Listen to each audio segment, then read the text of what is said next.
মুরগি ভালো করতে হলে শুধু অধিক মাত্রায় পরিশ্রম করলেই হয় না, বা হচ্ছে আপনি বেশি বেশি টাকার মেডিসিন ব্যবহার করলেই হয় না। ভালো করাটা হচ্ছে এটা একটা অভিজ্ঞতা এবং হচ্ছে কিছু টেকনিক্যালি কৌশল, যার মধ্যে আজকে একটা হচ্ছে আমি আপনাদের সাথে শেয়ার করব। আর ভিডিওটা যেহেতু একটু বড়, পার্ট ওয়ান এবং পার্ট টু এ শেয়ার হবে। তো আশা করছি সবার জন্য অনেক অনেক গুরুত্বপূর্ণ হবে।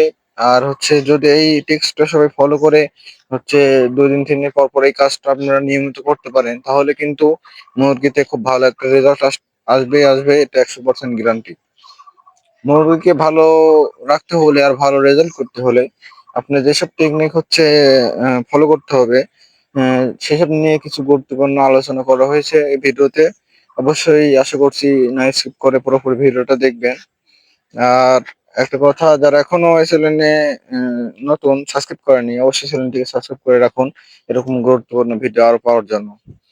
তো মূল ভিডিওতে যাব, তারা এই কিছু কথা বলি।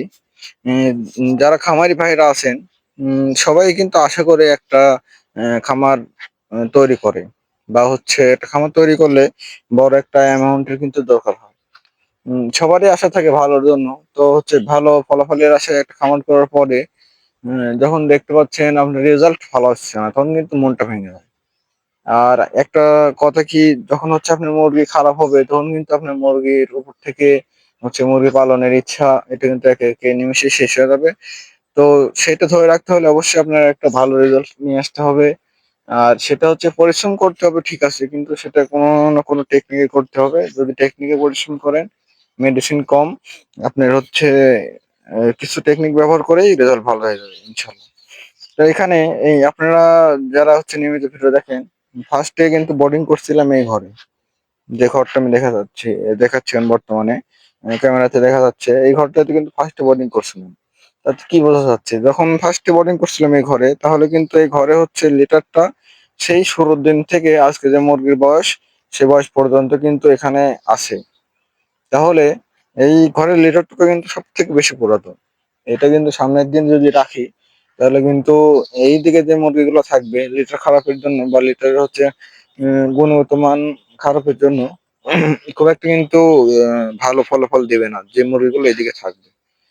তো কি করব, অবশ্যই লিটার গুলো তো পুরোপুরি নষ্ট করা যাবে না। আর যে নষ্ট করেন, তাহলে কিন্তু আপনার হচ্ছে খরচটা বেশি হয়ে যাবে। এগুলো যদি পুরোপুরি ফেলে দেন, তাহলে কি হলো, খরচ বেশি হয়ে গেল, নতুন লিটার দিতে হলো। তো আমার ওইদিকে যেহেতু কিছুটা জায়গা বাড়ানোর দরকার, আমি এইদিকে হচ্ছে এই যে ঘরটা আছে এই ঘরটাতে আগে হচ্ছে রাউন্ড করব। রাউন্ড আমাদের এইদিকে ডেন বলে, যে হচ্ছে ওই মাঝখান দিয়ে মানে দুই দিকে ইয়ে থাকবে, মাঝখান দিয়ে কিছুটা উঠাই দিব ডেনের মতো করে। এটা হচ্ছে 1 হাত 1.5 হাত পর পরে 3-4টা রাউন্ড করছি। আর এইগুলো আমি অলরেডি জমায় রাখছিলাম এক জায়গায়, যেগুলো হচ্ছে ডিশে করে উঠাচ্ছি। প্লাস হচ্ছে এগুলো একটা ভালো কাজে আসবে, সেটা হচ্ছে আমি ওই পাশে যে জায়গাটা বাড়বো, ওখানে যে লিটার মিক্সিং করবো, ওখানে তো নতুন দিতেই হতো। তো নতুনের ওইখানে আমি পুরান কিছু দিয়ে দিলাম, দেখা হচ্ছে 5 ডিশ আমি দিয়ে দিলাম। সেই 5 ডিশটা আমি হচ্ছে আবার নতুনটা আবার এখানে দিয়ে দিলাম, তাহলে ওইখানে যেরকম হলো এখানে সেরকম হলো। তাহলে কিন্তু পুরো খামারে একদম নতুন লিটার হয়ে গেল। আর যেহেতু বোর্ডিং এর ক্ষেত্রে হচ্ছে অনেক দিন হলে হিট পায়, এখানে একটা ভ্যাপসা গরম হয়ে থাকে, এই ঘরের লিটারটি একটু বেশি খারাপ হয়ে যায়। তো হচ্ছে অবশ্যই এটা কিন্তু পুরোপুরি নতুন করতে হবে। তো এই টেকনিকে হচ্ছে আগে হচ্ছে এই সাইডে আবার হচ্ছে মুরগিগুলা আপনারা জানেন, মুরগির যেদিকে আবহাওয়া ভালো লাগে বা যেদিক থেকে গুড়ি বাতাস আসে গরমের সময়, সেদিকে মুরগি বেশি চাপে। তো এদিকে নিচে একটু খারাপ হয়ে গেছিল, এদিক থেকে কিছুটা উঠাই নিলাম। তো এখন মূলত এই ড্রেনের মধ্যে দিয়ে উম লিটার আমি ফেলবো। আর হচ্ছে তারপরে অ্যাডজাস্ট করে মিল করে আহ, হচ্ছে দিয়ে দেখাবো কেমন হলো, কেমন ভাবে হচ্ছে অ্যাডজাস্ট করে দিলে পুরোপুরি নতুনের মতো হয়। এবং হচ্ছে এটা যদি আপনারা করতে পারেন, কিভাবে রেজাল্ট ভালো হবে অবশ্যই বুঝতে পারবেন। আর মুরগির উৎসাহতা, তো দেখতে দেখতে পার্ট ওয়ান আজকে শেষের দিকে চলে আসলো।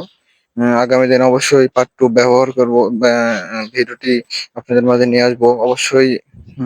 আপনার সাথেই থাকুন আর চ্যানেলটিকে সাবস্ক্রাইব করুন। ধন্যবাদ সবাইকে।